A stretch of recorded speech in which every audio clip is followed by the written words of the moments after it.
Yeah, let's look at determining the amplitude and period of a sine function. So if you've seen the other videos from this course, I believe we've already done some graphing with these, but let's go ahead and look at this anyway. So the general forms of sinusoidal equations are given by y equals a times sine of b times t minus c plus d, or y equals a times cosine of b times d minus c plus d. So all these a, b, c, and d are important coefficients or constants that will be that'll show up. Sometimes they're 1, sometimes they're 0. I mean, you wouldn't have a being 0 or b being 0, but c and d could be 0. So your amplitude is going to be the absolute value of a. That's how high it's going to go, the curve. And then your b is going to affect the period. So the period is going to be 2 pi for a sine or cosine, 2 pi divided by b. And c is going to be your phase shift, and that's going to be contribute to the phase shift. That's going to be c over b. It's a horizontal shifting. And d is a vertical shifting. So note that the models are sometimes written as y equals a sine of that's a lowercase omega t plus or minus c plus d, or y equals a cosine omega t plus or minus c plus d. But I think most of the books I've been working with in my career, it's usually a b as a coefficient for the t. Okay, this first example says show the transformation of the graph from y equals sine x into y equals 2 sine of x. Now, I was tempted to import a graph onto this, but when I got around to that, there's going to be multiple drawings going on here. So let me go to a black pen here. So we would have a standard sine, starts at 0. Well, I mean, it obviously goes on forever. And we'll go to 2 pi for one cycle. Pi over 2, pi over 4, 3 pi over 4. No, I totally did that wrong. Sorry. Erase, please.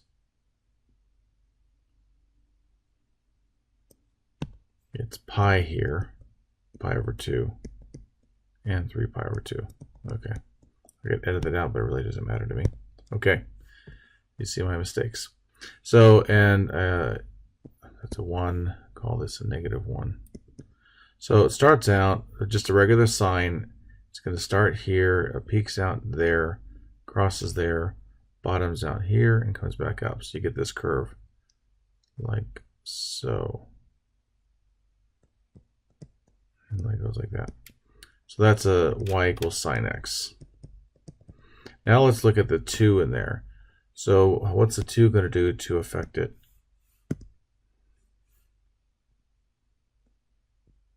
That's going to affect the amplitude.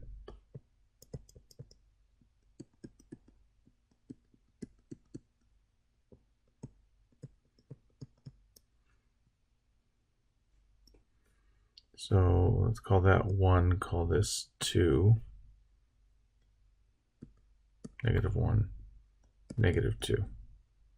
So it's going to be kind of the same thing, but twice as high. So it's going to peak out here, across here, starts there, and then there and back there. So it comes up like so. Okay. Then if we look at the next one, we'll look at with the 4x. So this is y equals 2 sine x.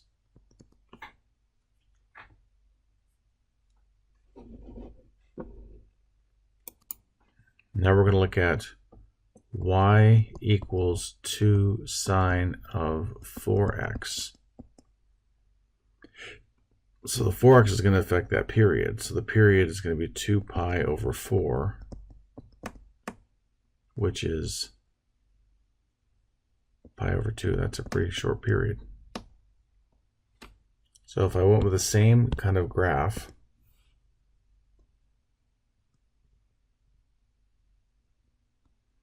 going from 0 to 2 pi,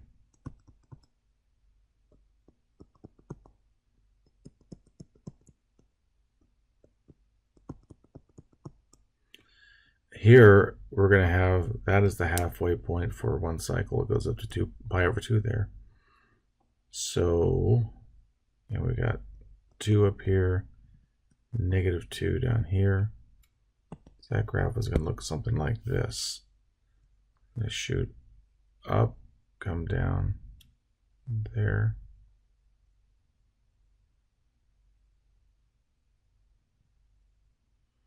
Every pi over 2 is one complete cycle. So something like that. And the next one will deal with the phase shift.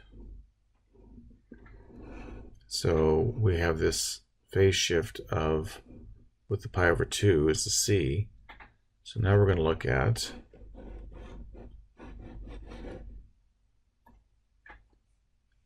y equals 2 sine of 4x minus pi over 2.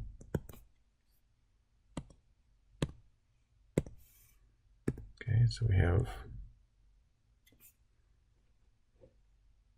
not sure which more space I have to work with.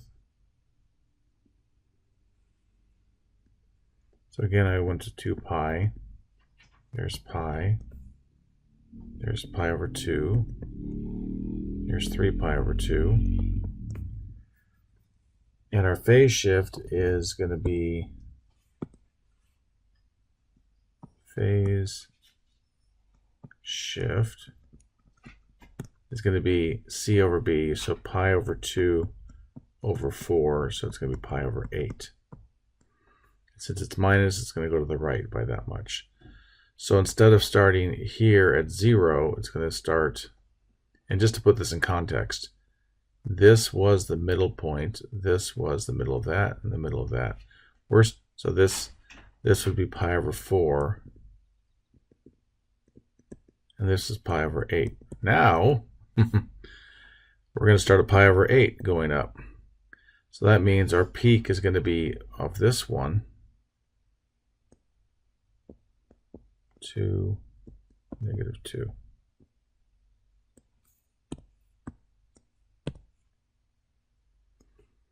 So then we're going to be,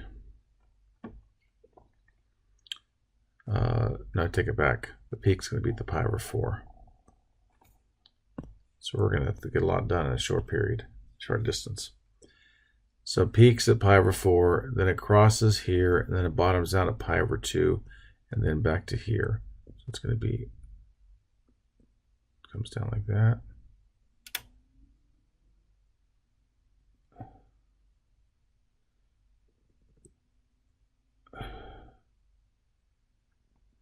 Not the best drawing.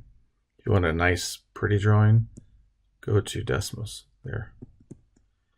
And the last one is y equals 2 sine of 4x minus pi over 2 plus 2. So everything's shifted up by 2. So here I'm going to need my space for sure. And go back to a black graph. I got to shift everything down.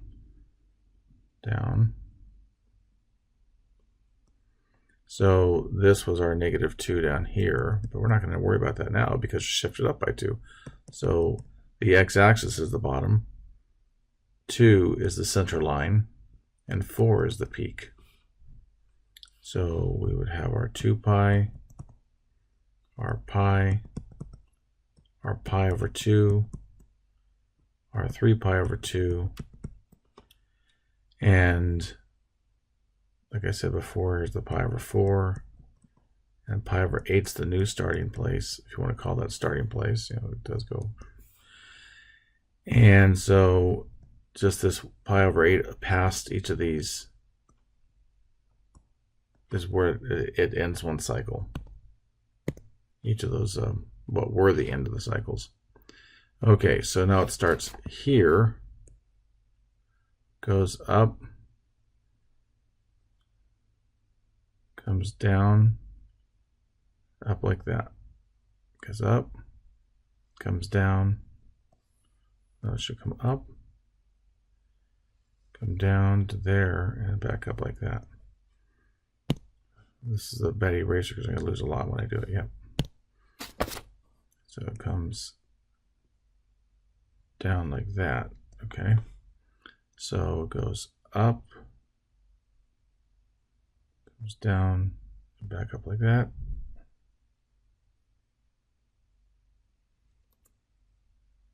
And that's what the graph looks like. Okay, that's how it progresses in developing what it is. Now I am confident you can always go to Desmos or your graphing calculator and see these in a much nicer form. But I'm just trying to illustrate that. Okay, moving on to example 2, find the amplitude and period of the following functions in graph 1 cycle. So here, the amplitude is going to be 2, because that's here. The period is 2 pi over 1/4, or 8 pi. So if I were to graph this,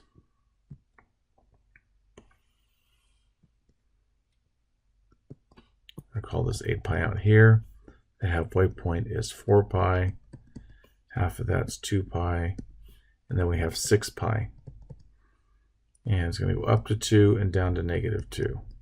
So what does the sine do? It's going to be here, be at the high, crossing point at the low, and back up there. So very exaggerated. And normally one period fits in the 0 to 2 pi. And for the next one, the amplitude is still, it's going to be 3, not still 3. So here the amplitude is 3, but because it's negative, it starts by going down. And the period is going to be 2 pi over 2, or pi. And the phase shift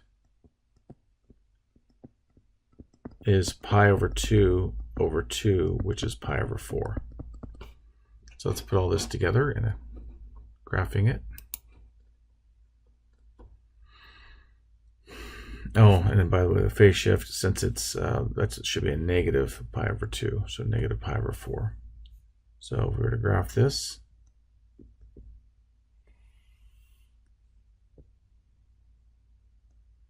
I'll call this, that's -3. This is 3. And normally it would go 0 to 2 pi. And then this would be the middle point at pi, pi over 2, 3 pi over 2. And so, but this was shifted back by pi over 4. So there's a pi over 4. It goes back by this much. And one complete cycle is completed in a pi. So we're going to go pi over 4 to 3 pi over 4. Sorry, negative pi over 4 to 3 pi over 4. So we're going to start by going down on this one. Coming down, bottoming out, crossing, peaking, and coming back like that. And our last one is just a cosine of x plus 3, so just vertically shifted by 3. So in graphing that,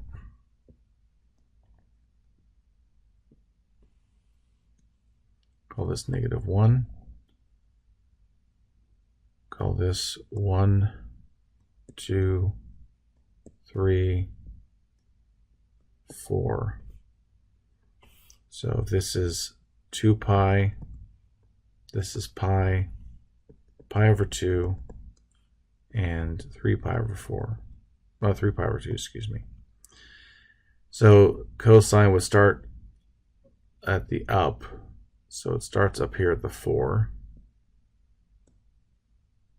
The center line is this 3. So it's going to start up here. The center line hits the center line at pi over 2, bottoms out at pi, hits the center line again, and then back up.